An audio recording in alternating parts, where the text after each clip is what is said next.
Yes, what is functions?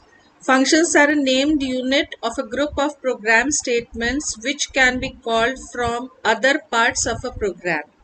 एक नाम देंगे हम फंक्शन को और उसमें ग्रुप ऑफ प्रोग्राम स्टेटमेंट्स होंगे, मीन सेट ऑफ स्टेटमेंट्स होंगे which can be called from other parts of the program. Function को हम दूसरे प्रोग्राम के दूसरे पार्ट्स में या दूसरे फंक्शन में हम कॉल कर सकते हैं. तो फंक्शन क्या करता है?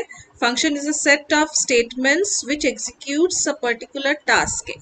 मीन्स कोई भी एक काम करने के लिए एक फंक्शन के लिए हम एक फंक्शन लिखेंगे और उसमें कुछ स्टेटमेंट्स होंगे जो वो काम को करने के लिए यूज करेंगे. एक नाम देंगे हम फंक्शन का और इस नाम से हम कॉल करेंगे. Why are functions needed? To group similar logically related statements performing a single similar task together. ठीक है, सिमिलर टास्क के लिए हम उसमें ग्रुपिंग करके हम एक फंक्शन बनाएंगे. To provide structure to a big program by dividing into small modules. Programs are better organized and more readable. When you will break your big program into small modules, then it is very easy to understand that these are the tasks which we are doing. Suppose I have given a simple program as calculator. Now if you have written functions separately, for addition separate function, subtraction, multiplication, division, then modulus, then exponentiation, for all the operations you have written separate functions. So it is very easy to understand, oh, this function is doing this task and it is called in the main program here. So error finding becomes easy. To group, third one is to group statements that are repeated many times in a program under a single logical unit and then call this logical unit function every time. It reduces length of code. Suppose a task is repeated in your program. If you don't write a function, what will happen? Suppose that task requires 50 lines of code. Now 50 lines of code, if you require it 10 times, that means your program will become very long. So what you have to do, you will write a function of 50 lines and you will call the function as many times you want in your program. Suppose I want to use the function as input. Input is a built-in function. Print is a built-in function. I can call in my program input as many times I want. Next, fourth point, to promote code reusability by reusing the function. So we can reuse the function as many times you want.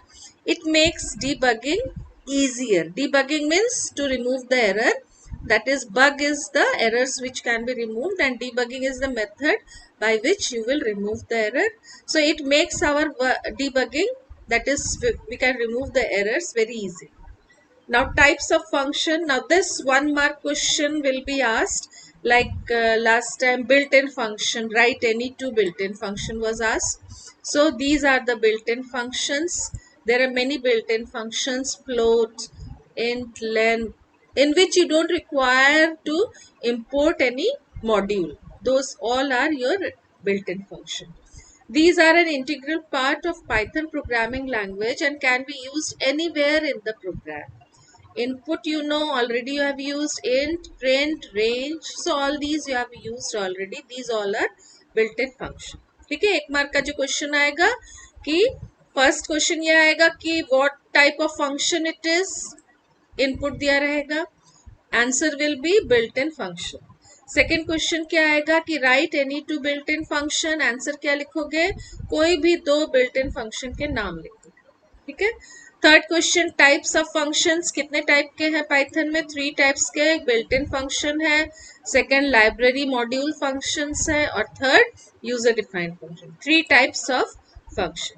So from here only you can see 3 to 4 questions can come in 1 mark and in 2 mark question.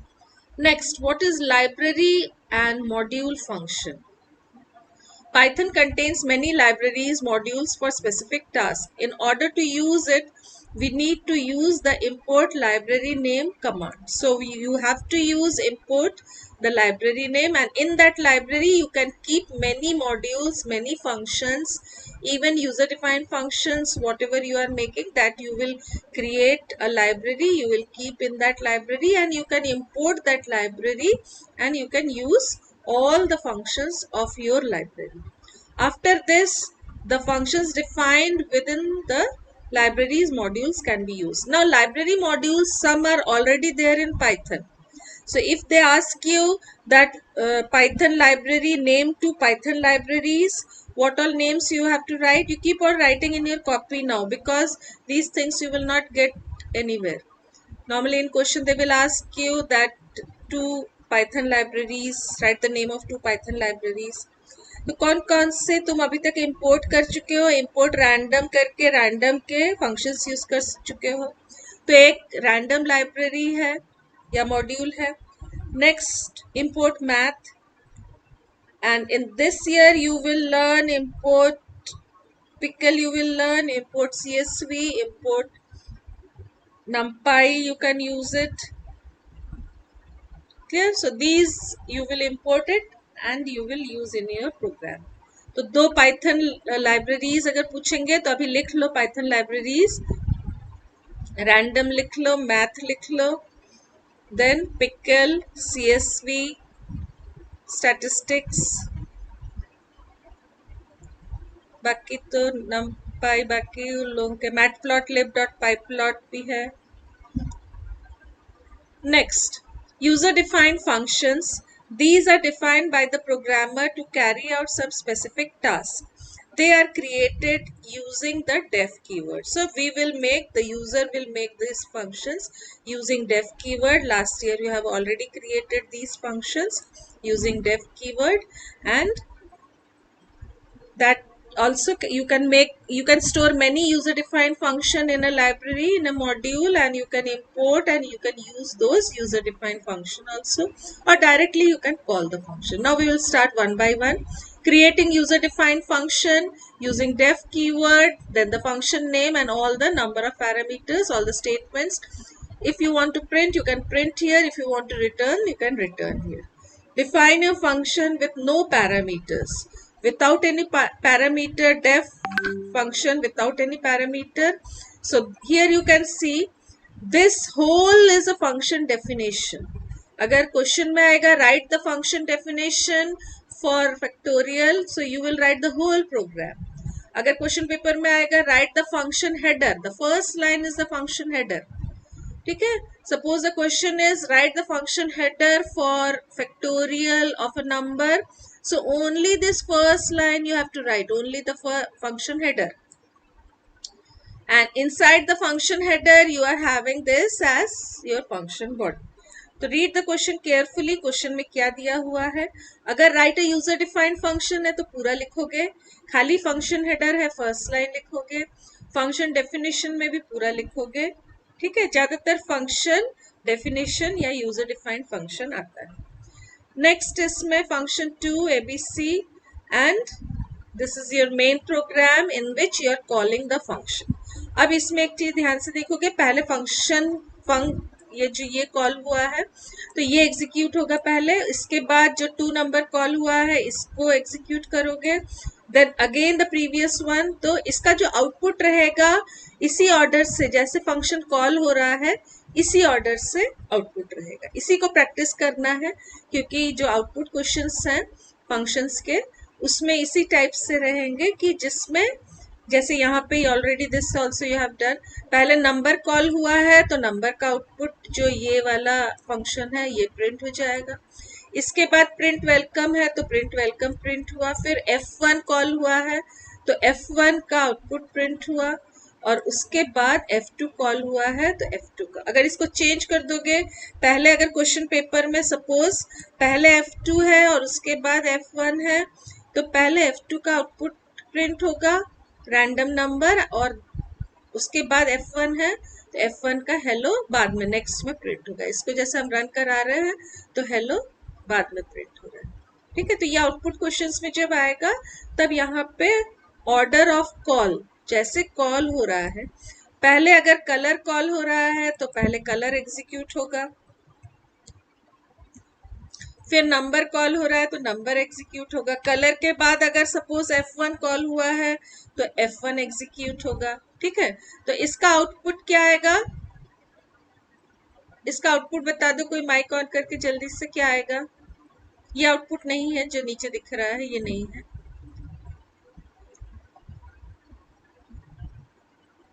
अच्छा, इसके output के लिए एक problem क्या है, मैंने यहाँ पे इनपुट दिया है, मैं इसको चेंज कर दे रही हूँ।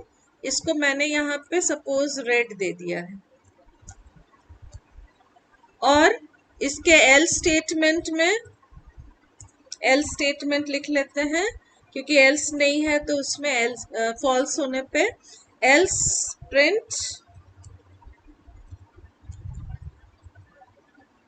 Wrong answer.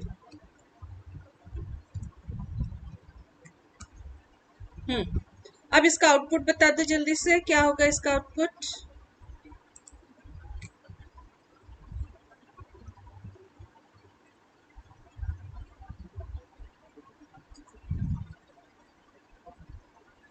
पहला आउटपुट क्या दिखा मैम है? पहले रॉन्ग होगा। हाँ, ये पूरा हाँ, रॉन्ग मैम। यहाँ पे रॉन्ग आंसर लिखा हुआ है। मैम पहला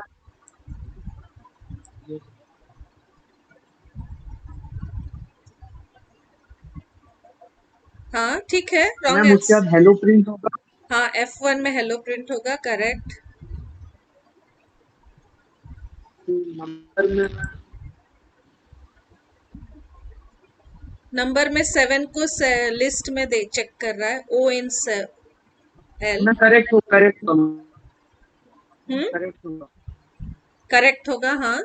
उसके बाद करेक्ट होगा मैम। हाँ, फिर फोर्थ लाइन क्या होगा? प्रिंट वेलकम दिया हुआ है तो वेलकम प्रिंट होगा, ठीक है। फिर F2 में रैंडम दिया है तो 20 प्रिंट होगा, फिर F1 में हेलो दिया है तो फिर से हेलो प्रिंट होगा, ठीक है। तो सबसे पहले कलर एग्जीक्यूट हो रहा है तो रॉन्ग आंसर, फिर F1 एग्जीक्यूट हो रहा है तो हेलो, फिर नंबर एग्जीक्यूट हो रहा है तो नंबर में करेक्ट, क्योंकि 7 is there in the list, फिर वेलकम, फिर F2 में 20, रैंडेंट में 20 आ रहा है, और लास्ट वाला हमारा हेलो आ रहा है, ठीक है। तो इसको रन करा के देख लो, ये आउटपुट, ठीक है। तो इस आउटपुट को प्रैक्टिस करते रहोगे, क्योंकि आउटपुट एग्जाम में आएगा। चलो अब जल्दी जल्दी इसको कंप्लीट करते हैं। कैसे फंक्शन को लिखना है, already you have done. Def keyword लिखते हैं, उसके बाद फंक्शन का नाम, फिर पैरेंथेसिस डालते हैं, पैरेंथेसिस में अगर कोई आर्ग्यूमेंट है तो आर्ग्यूमेंट डालते हैं, और लास्ट में हम एक कोलन से उसको एंड करते हैं। इस पूरे को क्या बोला जाता है? फंक्शन हेडर बोला जाता है। इसके अंदर इंडेंट करके हम function body set of commands लिखते हैं, जो उस टास्क को एग्जीक्यूट करेगा। हाँ, इसके अंदर हम नेस्टेड स्टेटमेंट्स तो इसके अंदर है, इसीलिए लिखा हुआ है। बाकी इसके अंदर हम फॉर, व्हाइल, इफ, जो भी हमने लास्ट ईयर हमने इनपुट, प्रिंट, जो भी हमने पढ़ा है वो हम सब कुछ इसमें डाल सकते हैं, ठीक है। एक एक करके अभी हम लोग पुराने जितने प्रोग्राम्स है फंक्शन लिखेंगे, जिसमें starting from the sum of two numbers, उसके बाद इफ करके चेक करना, फिर फॉर करके लूप चलाना, वाइल, फिर नेस्टेड, पैटर्न्स प्रिंट करने, सबके एक एक करके फंक्शन हम लोग लिखेंगे। Next is the statements that are at zero level or the first top level of indentation form the main program. सबसे पहले जो विदाउट इंडेंटेशन लिखा रहता है वो हमारा मेन प्रोग्राम होता है। तो इसमें अगर क्वेश्चन पेपर में दिया है कि how you will identify your main program और how you will differentiate your main program from the function is all right, it will start from a zero indentation, but the body will be indented, whereas in main program it will start from zero or the first or top level indentation means जो पहले लिखा रहेगा, indentation means column wise जो पहले रहेगा, ठीक है। वो सारे मेन प्रोग्राम है फर्स्ट, उसके बाद एक एक करके हम फंक्शन में कॉल कर, इसके कॉल के हिसाब से हम फंक्शन में जाएंगे और उसको एग्जीक्यूट करेंगे। The execution of a Python programme starts at the first statement of the top level indentation. First statement से स्टार्ट होगा, जैसे इसमें फर्स्ट स्टेटमेंट क्या था, इसमें फर्स्ट स्टेटमेंट था कलर, तो यहां से स्टार्ट हुआ है, तो फर्स्ट स्टेटमेंट से स्टार्ट होगा इसमें। A function can be defined anywhere in the Python script, but the function call should always follow the function definition. ये याद रखना, फंक्शन को हम कहीं पे भी लिख सकते हैं, लेकिन फंक्शन कॉल जो है वो फंक्शन डेफिनेशन के बाद में होना चाहिए. ये नहीं कि मैंने ऊपर फंक्शन कॉल किया है और नीचे फंक्शन डेफिनेशन लिखा है. पहले फंक्शन डेफिनेशन लिखोगे और नीचे फंक्शन कॉल लिखोगे. In the order of execution, as the Python interpreter must correctly recognize the function name. हाँ, किसी को कोई डाउट है?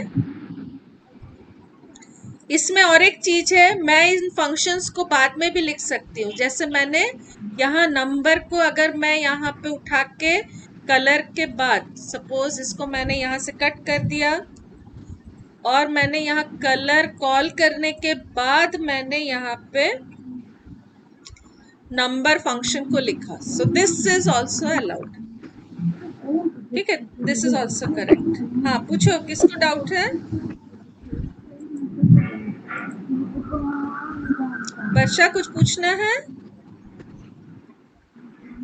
No ma'am. अच्छा, ठीक है, चलो नेक्स्ट इज, ये हो गया.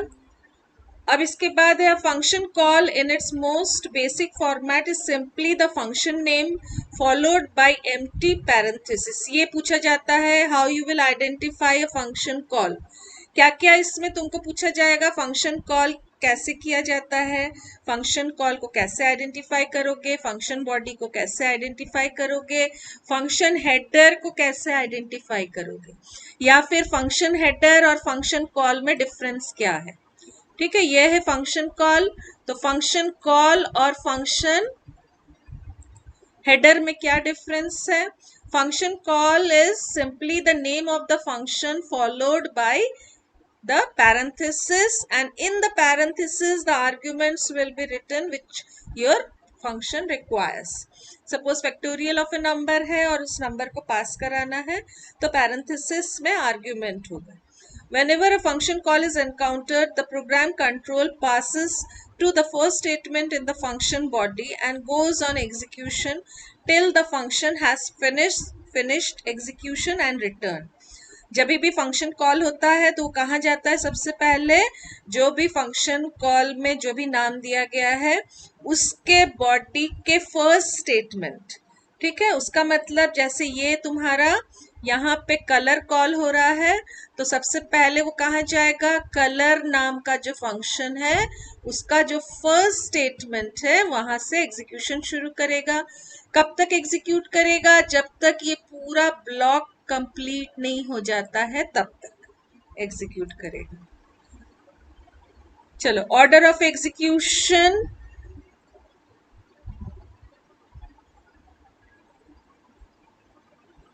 Order of execution already you have done here. The order of execution कैसे एग्जीक्यूट होता है? जो पहला कॉल स्टेटमेंट रहेगा, जैसे यहाँ पे पहला कॉल स्टेटमेंट क्या है? Find sum a, b. तो सबसे पहले a, b इनपुट तो ले ही लेंगे, उसके बाद फाइंड सम, यहाँ पे x के पास a का वैल्यू आ जाएगा, y के पास b का वैल्यू आ जाएगा, z equals to a plus b, print z, ये प्रिंट हो जाएगा. ठीक है, तो ये हमारा आउटपुट आ गया उसके हिसाब से, क्योंकि a का वैल्यू यूजर ने 2 दिया था और b का वैल्यू यूजर ने 3 दिया था. तो सबसे पहले a और b पास हुआ. अच्छा, यहाँ पे देखो आउटपुट, ध्यान से देखो कैसे एग्जीक्यूट हो रहा है. सबसे पहले मैंने जब a का वैल्यू और b का वैल्यू लिया, ये क्या था? इंटीजर था. और जब मैंने फाइंड सम को कॉल किया तो मैंने 2 वैल्यू इंटीजर के पास कराए. तो इंटीजर जब पास हुआ, जब सम हुआ तो यहाँ पे 3 + 2 5 हो गया, तो उसने प्रिंट 5 किया. और जब मैंने सेकेंड कॉल, सेम नाम को मैंने कॉल किया है लेकिन मैंने यहाँ पे 2 कैरेक्टर्स पास कराए. 5 और 4 यहाँ पे सिंगल कोट्स में, मतलब कैरेक्टर है. कैरेक्टर को जब प्लस करते हो तो क्या होता है? कॉन्कैटिनेट हो जाता है. तो इसमें 54 आंसर हो जाएगा. तो ये चीज ध्यान से देखोगे कि इसका आउटपुट जो लिखने को, ये क्वेश्चन पेपर में तुमसे पूछा जाएगा, write the output of the given program. तो पहला जो दोनों नंबर था वो इंटीजर था. इंटीजर को जब मैंने प्लस किया, 2 + 3 5. ठीक है, जब सेकेंड कॉल हुआ तो ये 2 कैरेक्टर्स हो गए, 5 और 4. कैरेक्टर को जब हम प्लस करते हैं तो क्या होता है? कॉन्कैटिनेट, मतलब ज्वाइन हो जाता है. यहाँ पे 54 आंसर है, ठीक है। Next, a function can be defined to receive values when it is called. In the function header within the parenthesis we define variable names called parameters. Parameters किसको बोलते हैं? जो function header के parenthesis के अंदर यहाँ पे जो भी variables के name रहते हैं वो सारे parameters या फिर उसको arguments बोले जाते हैं, which receive the value at the time of function call. जब हम कॉल करते हैं तब हम वैल्यू देते हैं उनको.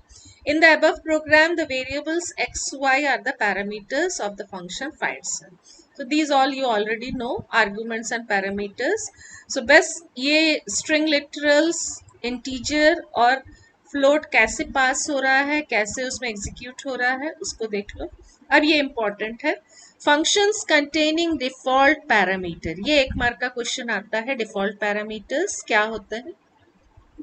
Usually when a function is called, the number of arguments must match exactly the number of parameters. So whatever we are passing during the call statement, that is the number of arguments, और जो header में parameters से same होने चाहिए.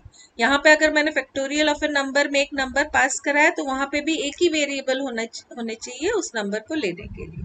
Otherwise Python gives an error. ठीक है, अगर वहां पे दो वेरिएबल है और यहाँ पे मैंने एक वेरिएबल पास कराया है तो एरर दिखा देगा. But there is an exception.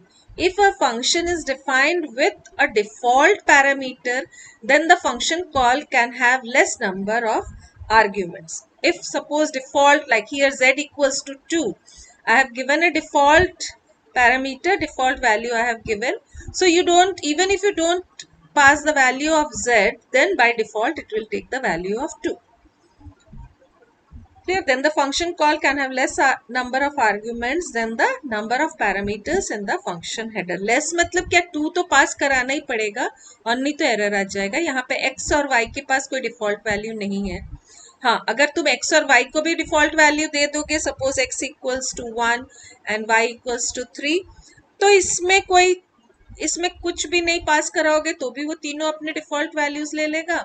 अगर एक वैल्यू को पास कराओगे तो x के पास वैल्यू आ जाएगा, बाकी दोनों अपने डिफॉल्ट वैल्यूज को ले लेंगे. ठीक है, इसको अभी हम लोग डिफॉल्ट पैरामीटर्स के आउटपुट्स को प्रैक्टिस कर लेंगे अभी थोड़ा सा उसमें जाके आइडियली में. Next, m equals to x slash y minus z. Now this precedence of operation, first slash will be executed, then minus will be executed. So इसमें हमने अभी 1 और 3 लिखा है, पहले नहीं था. तो यहाँ पे जब हम फंक्शन को कॉल कर रहे हैं तो ए बी सी का वैल्यू 1 2 3 है. पहले में तीनों वैल्यू दिया गया है तो 1 2 3, तो x का वैल्यू 1, y का वैल्यू 2, z का वैल्यू 3 हो जाएगा. क्यों? क्योंकि हमने 1 2 3 तीन वेरिएबल को पास कराया जिसके पास 1 2 3 था. सेकेंड वाले में मैंने खाली a और b पास कराया 1 और 2, तो इसमें 1 और 2 आ जाएगा. x के पास 1, y के पास 2, लेकिन z अपना डिफॉल्ट वैल्यू 2 ले ले. ठीक है, अब थर्ड वाले में जैसे इसके पास अगर डिफॉल्ट वैल्यू नहीं है, सपोज खाली x है और खाली y है, तो थर्ड वाले में वो एरर दिखा देगा because only one value has been passed. तो इसको हम लोग थोड़ा सा प्रैक्टिस करेंगे आउटपुट क्वेश्चन में डिफॉल्ट के लिए. तो डिफॉल्ट में सपोज मैंने यहाँ पे एक डेफ लिखा है, एक कैल्क लिखा है, या सपोज सी लिखा है. अब इसमें या फिर कैल्क डाल देते हैं. 3 वेरिएबल लिया है मैंने, a equals to 9, b equals to 4, c equals to, string भी ले सकते हैं. यहाँ पे डिफॉल्ट वैल्यू में मैंने अभी तीनों नंबर लिया है, तुम इसमें स्ट्रिंग भी ले सकते हो. स्ट्रिंग वाला भी मैं दिखा दे रही हूँ. Now the suppose you have to print here, print a plus b plus c. Now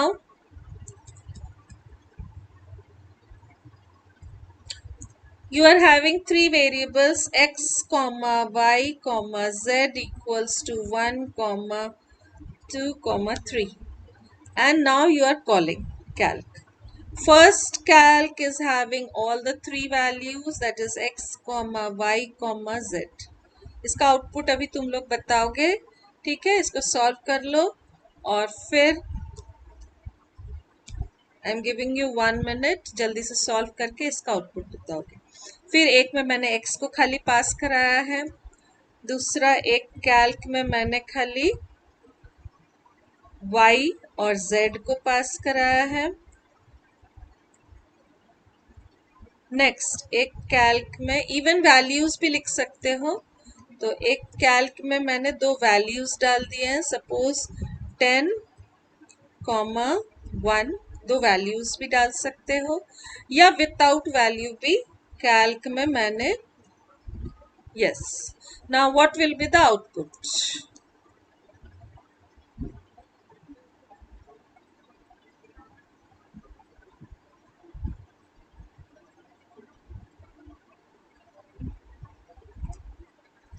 बोलो।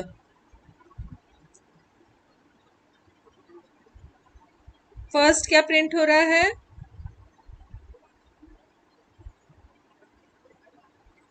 फर्स्ट लाइन तो इजी है, जल्दी बोलो। फर्स्ट वाला एक्स वाई जेड के पास 1 2 3 चला गया, तो ए बी सी के पास 1 2 3 चला गया, तो प्रिंट 1 + 2 + 3।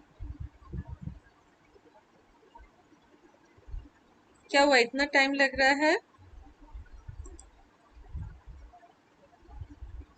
माइक ऑन करके आउटपुट बोल दो जल्दी से।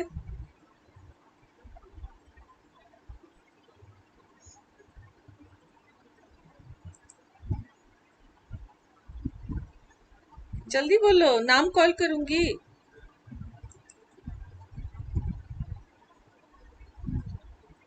माइक ऑन करो।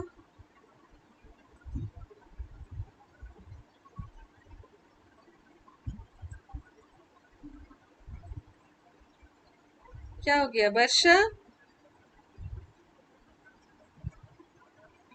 सब लोग माइक ऑन करो तो। ऋषभ, वर्षा, सब लोग माइक ऑन करो।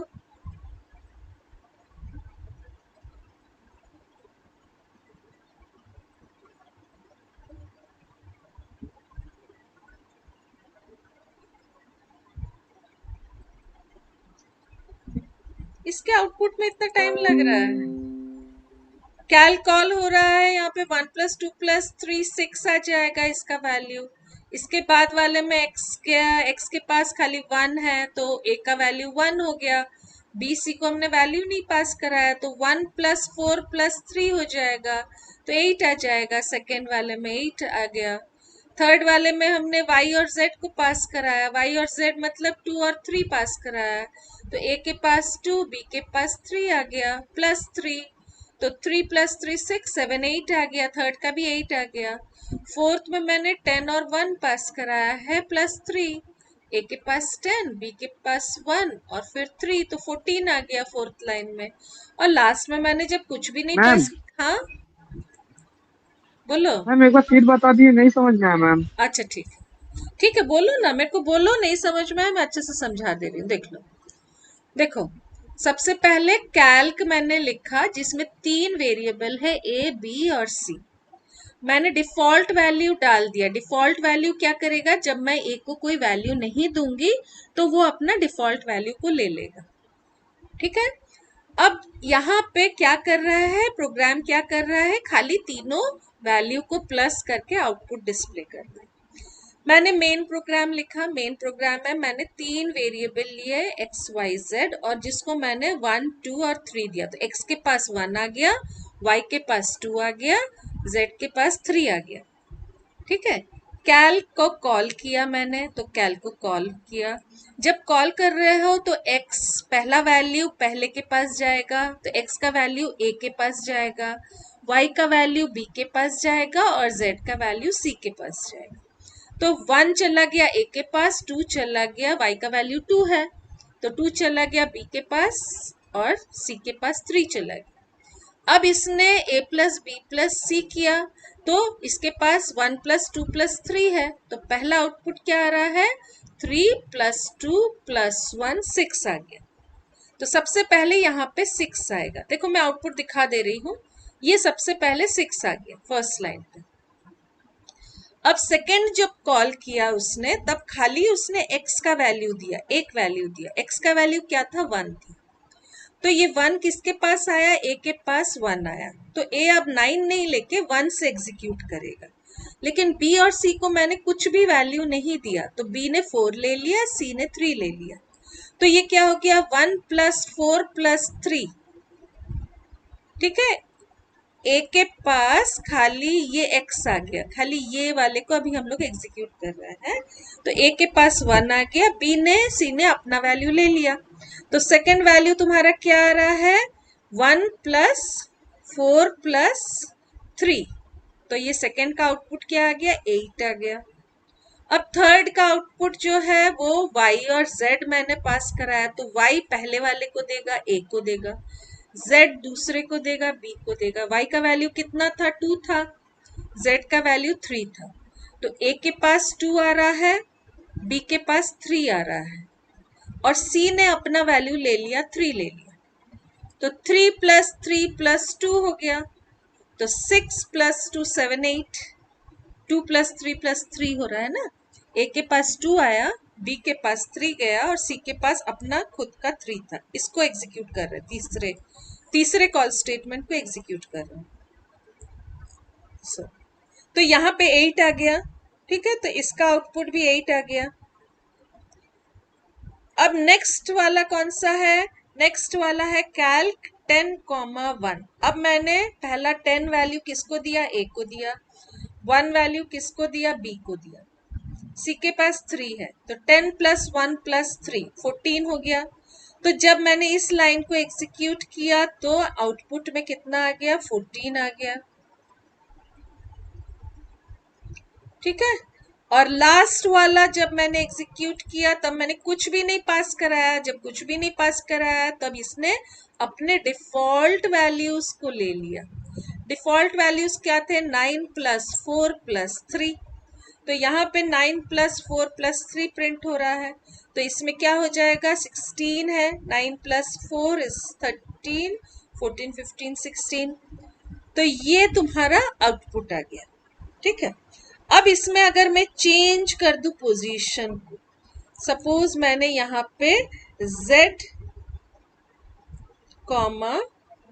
y, ठीक है, मैंने चेंज कर दिया पोजीशन को, और यहाँ पे मैंने दे दिया c = ये तो पोजीशनल वाले हैं, पोजीशनल आर्ग्यूमेंट्स हैं, ठीक है, उसको भी एक साथ समझा ही देते हैं।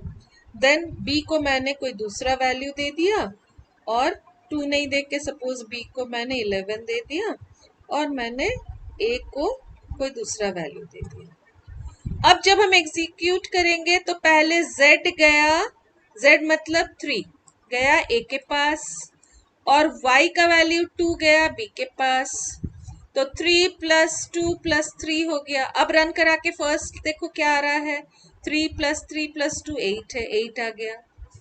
दूसरा क्या हो गया, मैंने c को अब 1 दिया, तो इसने c को 1 दे दिया, b को उसने 11 दे दिया, और a को इसने 2 दे दिया, तो इसमें 11 + 2 + 1 14 आ गया।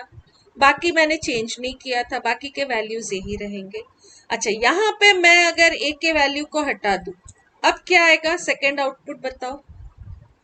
फर्स्ट आउटपुट तो वही सेम रहेगा, सेकेंड आउटपुट मैंने चेंज कर दिया, सेकेंड आउटपुट बताओ क्या आएगा।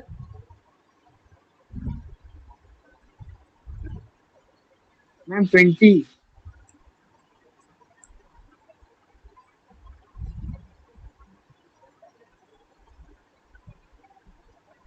थोड़ा अच्छे से देख लो।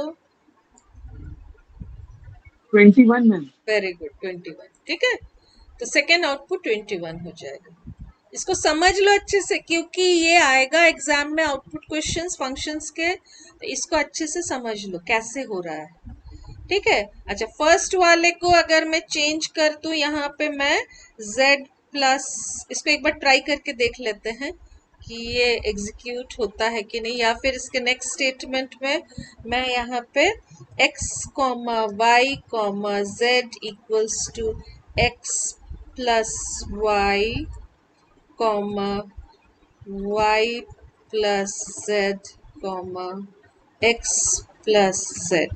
अब बताओ फर्स्ट कैल का आउटपुट क्या आएगा।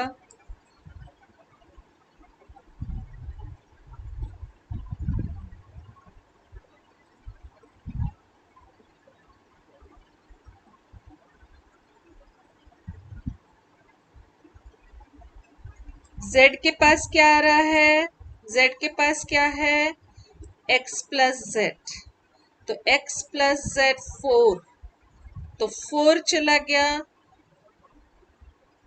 ठीक है। तो यहाँ पे 4 चला गया, बाकी वैल्यूज वो अपना ही ले लेगा, ठीक है। कैसे आ रहा है, मैंने x को क्या दिया, x प्लस वाई दिया, x प्लस वाई मतलब 3 हो गया x का वैल्यू। तुमको अगर चेक करना है तुम यहाँ पे चेक कर सकते हो प्रिंट कमांड यूज करके, लेकिन क्वेश्चन पेपर में तो चेक नहीं कर सकोगे, क्वेश्चन पेपर में तो तुमको एग्जीक्यूट करना होगा। x plus Y, X Y और z को यहाँ पे मैं अभी प्रिंट करके दिखा दे रही हूँ, तो तुमको इसमें क्या होगा कि दिख जाएगा कि x का वैल्यू जो है वो x प्लस वाई हो गया, x प्लस वाई मतलब 2 प्लस 1 3 हो गया, y का वैल्यू क्या हो गया, y प्लस z 5 हो गया, और z का वैल्यू कितना हो गया, x प्लस z 4 हो गया, ठीक है। अब मैंने जब कैल्क z किया तब 4 a के पास चला गया, b के पास अपना 4 और c के पास 3 था, तो 4 प्लस 3 कितना होता है, 11 होता है, इसीलिए पहला आउटपुट 11 आ गया, ठीक है। ये आउटपुट क्वेश्चंस को थोड़ा सा अच्छे से तुम लोग को प्रैक्टिस करना पड़ेगा, क्योंकि ये आउटपुट क्वेश्चंस जो है इसको कुछ नहीं करना है, सिंपली तुम यहाँ पे सॉल्व,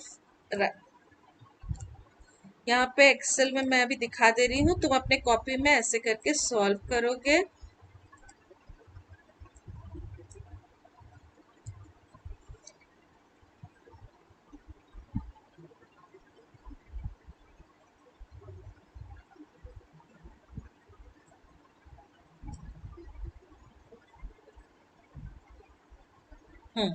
अब इसमें स्टेप बाय स्टेप तुम कॉपी में कैसे सॉल्व करोगे, x के पास पहले 1 2 3 था, ठीक है, तो x के पास 1 था, y के पास यहाँ पे लिख लो x के पास 1 था, y के पास कितना था, शुरू में 2 था, और z के पास कितना था, शुरू में 3 था।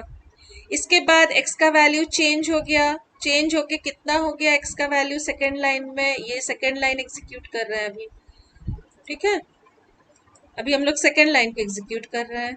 तो x का वैल्यू x प्लस वाई मतलब यहाँ पे x का वैल्यू न्यू वैल्यू 3 हो गया, y के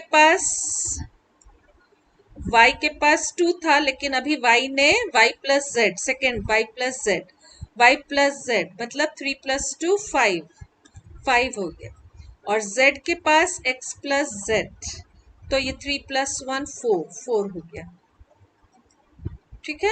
अब प्रिंट एक्स वाई जेड, तो इसमें तो 3 5 4 इसको प्रिंट कर लिए तुम, लेकिन जब मैंने कैल्क जेड किया तो जेड का वैल्यू कितना था, यहाँ पे 4 था, जेड का वैल्यू 4 था, तो जब मैंने कैल्क जेड को एग्जीक्यूट कराया तो ये जो 4 का वैल्यू है ये किसके पास गया, ये ए के पास गया, तो यहाँ पे हमने ये जो ए है इसके पास, हाँ ठीक है, ए के पास, तो यहाँ पे लिखो अभी ए के पास क्या गया, जेड का वैल्यू गया, जेड का वैल्यू कितना था, 4 था, 4 गया, ठीक है।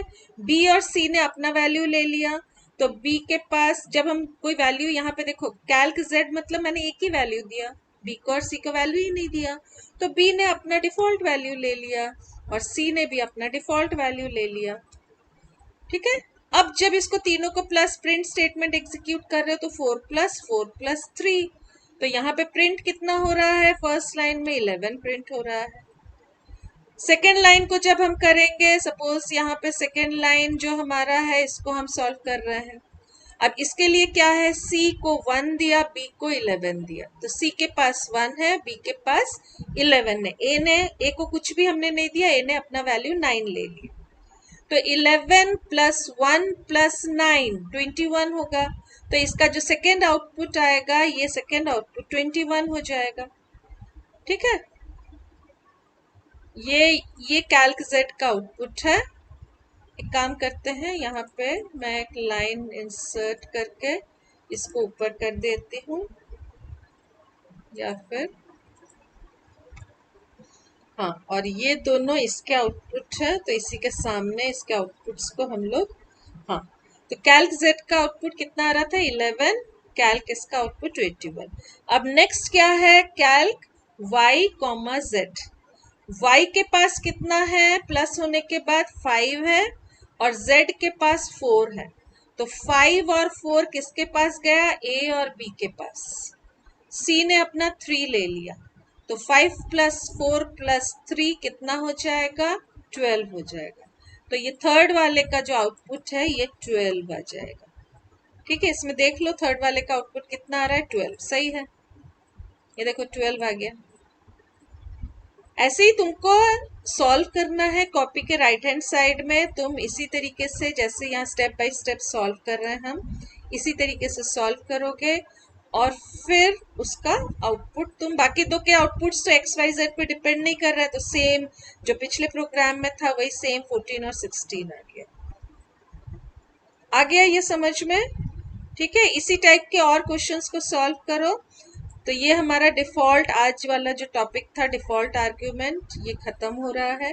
इसके और भी प्रैक्टिकल्स ये जो है क्वेश्चंस, इवन तुम्हारे बुक के पीछे भी बहुत सारे क्वेश्चंस दिए हुए हैं। अच्छा, डिफ़ॉल्ट अभी तो आज हमने इंटीजर लेके सॉल्व किया है, इसको तुमको फ्लोट, स्ट्रिंग सब लेके सॉल्व करना है। फिर पोजीशनल भी आज हमने पोजीशन को चेंज करके भी, पोजीशनल मतलब हम इसके पोजीशन को आगे पीछे करके चेंज कर सकते हैं। ठीक है, जैसे यहाँ पे पोजीशन को उन्होंने चेंज करके भी सॉल्व किया। अच्छा, एक का आउटपुट, एक इजी सा क्वेश्चन मैं पूछ रही हूँ। यहाँ पे मैंने तीनों को एक्स कर दिया, एक्स। ठीक है, अब बताओ फर्स्ट का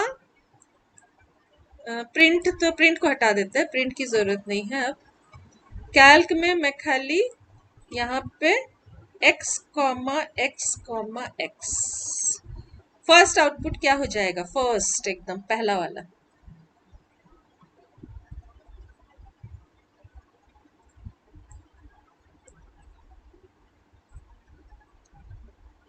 बोलो जल्दी बोलो।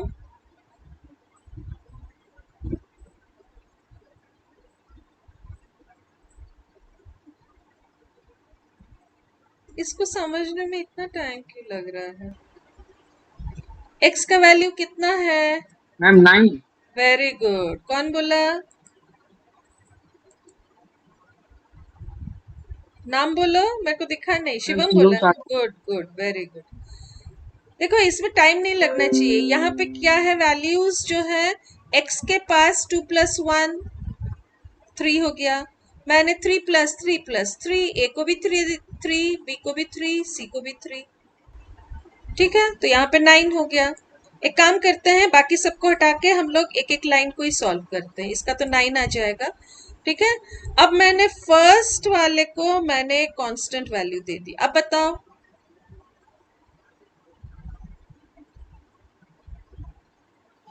16। Very good, 16। 10 चला गया ए के पास, x का वैल्यू 3 है। ठीक है, अब इसमें सपोज मैंने चेंज करके पोजीशंस को मैंने चेंज कर दिया। ये मैं पोजीशंस चेंज कर रही हूँ, पोजीशनल वाले को कर रही हूँ। ठीक है, डिफॉल्ट तो ऑलरेडी था ही हमारे उसमें। चलो, अब मैंने यहाँ पे z y कॉमा y, अब बताओ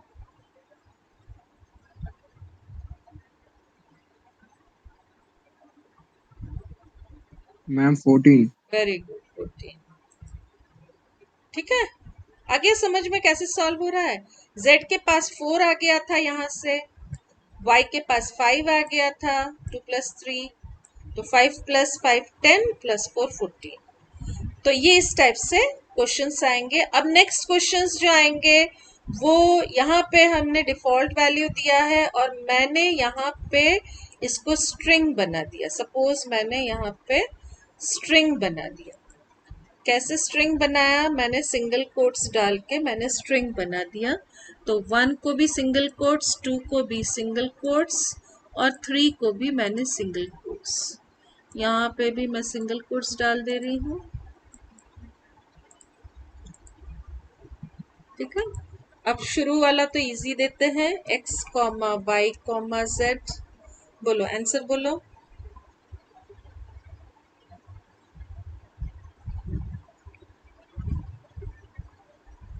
ज्वाइन हो जाएगा, कॉन्केटिनेट हो जाएगा।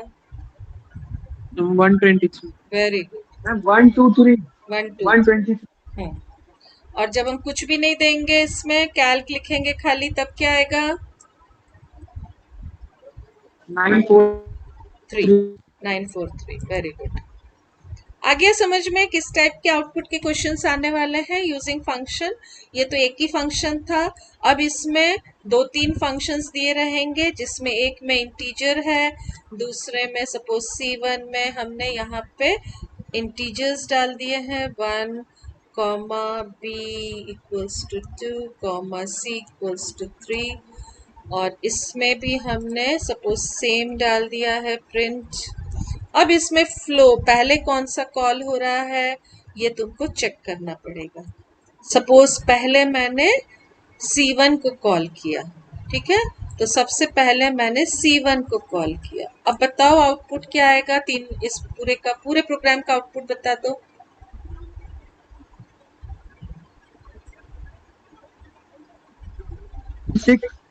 6, पहले वाले का 6, दूसरे का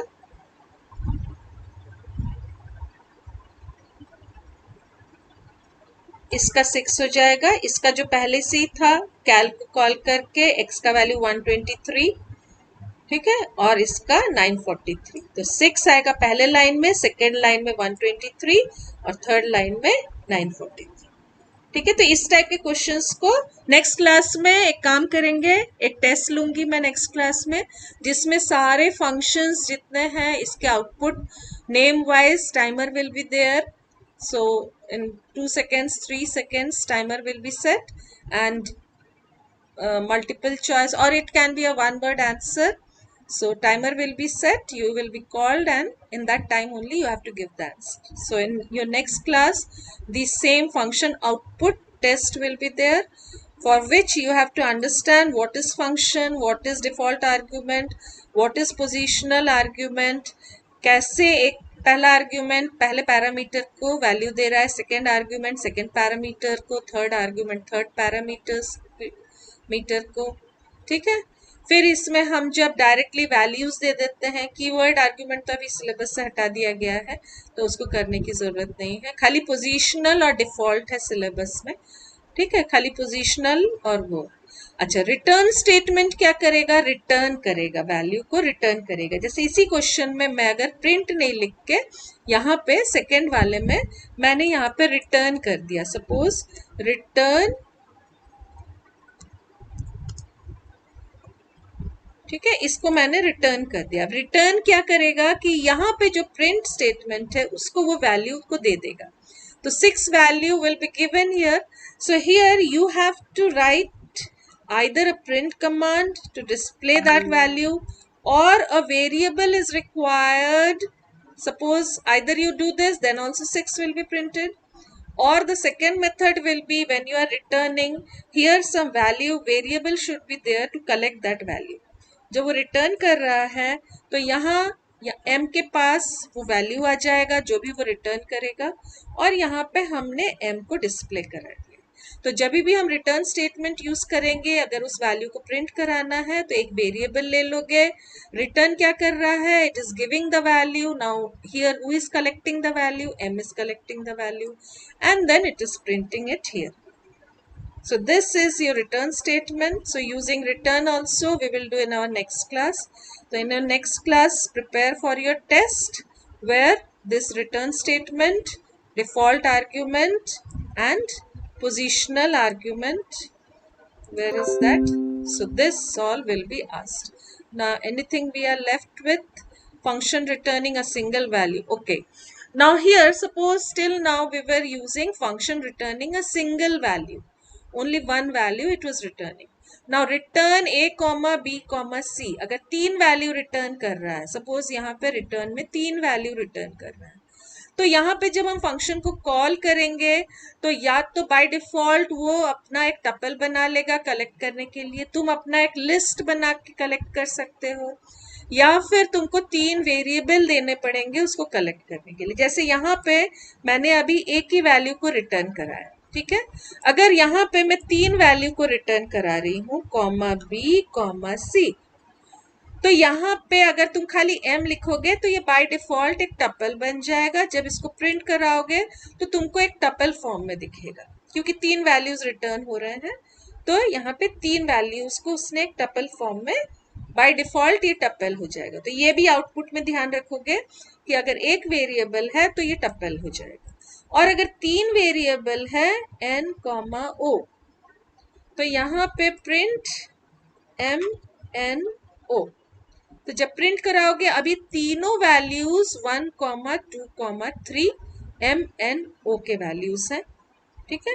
तो सिंगल वेरिएबल जो होता है वो टपल में स्टोर करता है, और अगर 3 वेरिएबल, क्योंकि कभी कभी हमको प्रोग्राम में फिर उसको अलग अलग यूज करना पड़ता है तीनों को, तब हम लोग 3 वेरिएबल देते हैं, और नहीं तो बाय डिफॉल्ट इसमें एक सिंगल वेरिएबल जो है ये टपल बना देगा, ठीक है। तो यहाँ पे टपल में स्टोर हो जा रहा है। अब लोकल स्कोप, ग्लोबल स्कोप हम लोग नेक्स्ट क्लास में इसको डिटेल में करेंगे, क्योंकि ये बहुत इंपॉर्टेंट है, ये 2 मार्क का क्वेश्चन बोर्ड में आएगा ही। लोकल स्कोप, ग्लोबल स्कोप आएगा, और एक्चुअल आर्ग्यूमेंट, फॉर्मल आर्ग्यूमेंट्स या पैरामीटर्स और आर्ग्यूमेंट्स वो भी आएंगे। तो उसको भी हम लोग डिफरेंसेस 4 डिफरेंस कॉपी में लिख लेंगे नेक्स्ट क्लास में, ठीक है। बाकी assigning, updating the values, change करना है किसी ग्लोबल वैल्यू को, हमको असाइन करना है, कैसे असाइन करते हैं, कैसे चेंज करते हैं, तो ये सब हम लोग नेक्स्ट क्लास में करेंगे। ग्लोबल और लोकल इम्पोर्टेंट है। और क्या छूट रहा है हमारा, इम्यूटेबल और म्यूटेबल आर्ग्यूमेंट्स, ठीक है, इसको भी हम लोग नेक्स्ट क्लास में करेंगे। म्यूटेबल एंड इम्यूटेबल आर्ग्यूमेंट्स, ठीक है। इसको प्रैक्टिस कर लो, आज बुक खोल के फंक्शन चैप्टर को अच्छे से समझ के पीछे के जितने अनसॉल्व क्वेश्चंस है पहले सॉल्व क्वेश्चंस को खुद सॉल्व करके चेक कर लो, उसके बाद अनसॉल्व क्वेश्चंस को कर लो, और जो भी डाउट्स है उसको डिस्कस करते रहो। अच्छे से समझ लोगे तो फिर नेक्स्ट ईयर बोर्ड तक याद रहेगा, और नहीं तो फिर भूल जाओगे, ठीक है। प्रैक्टिस डेली तुमको थोड़ा थोड़ा करना है, ठीक है।